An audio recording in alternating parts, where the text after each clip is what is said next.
Your pastor is president of the Orange County branch of the NAACP, the National Association for the Advancement of Colored People, known around the world as the NAACP. And this is a membership drive going on right now at New Covenant. If you're not a member, you ought to become, because I have learned in my 34 years with the NAACP that America is a big dog country.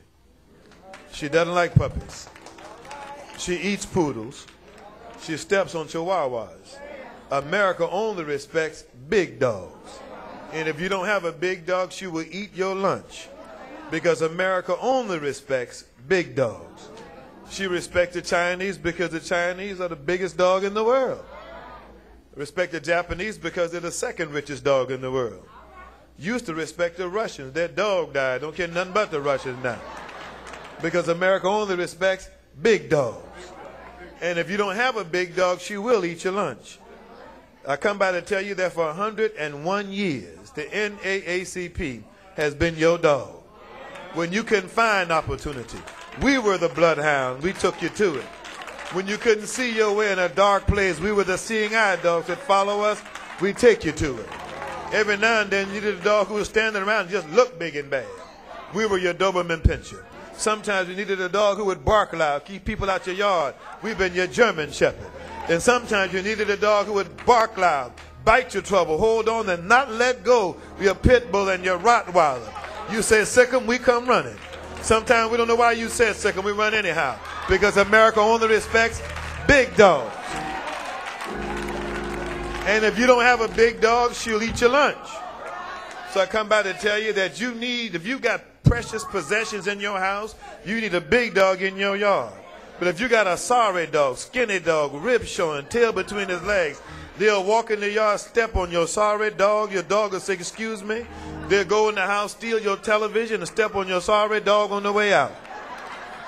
But don't you know, if you had a big head, big teeth Rottweiler, they not coming in your yard, because everybody's afraid of a big dog.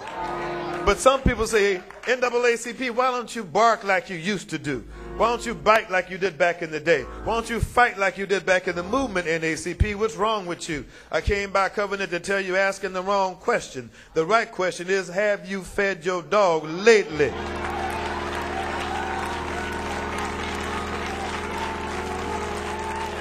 Now, some of y'all ain't never fed a dog. Live in houses so far back in the woods, need a tour guide to find where you live. House so big, need a map to get from the bedroom to the bathroom.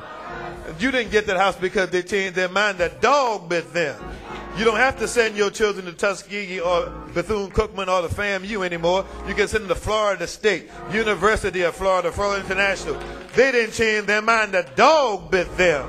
Some of y'all the first black in your neighborhood, first black on your job, first black in your club, first black in your church, first black here, first black there, there a black, here a black, everywhere, the first black.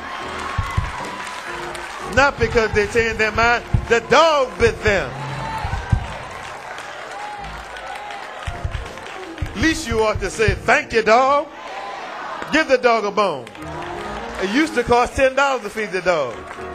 Cost $30 now because dog food went up.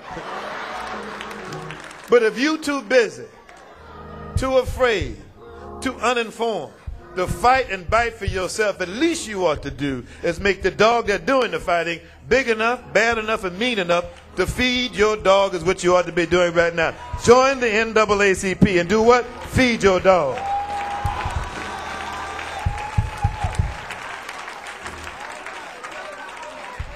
Sister Beverly Neal will be glad to take your membership right after service. Don't pass by the dog and don't feed him, because he might bite.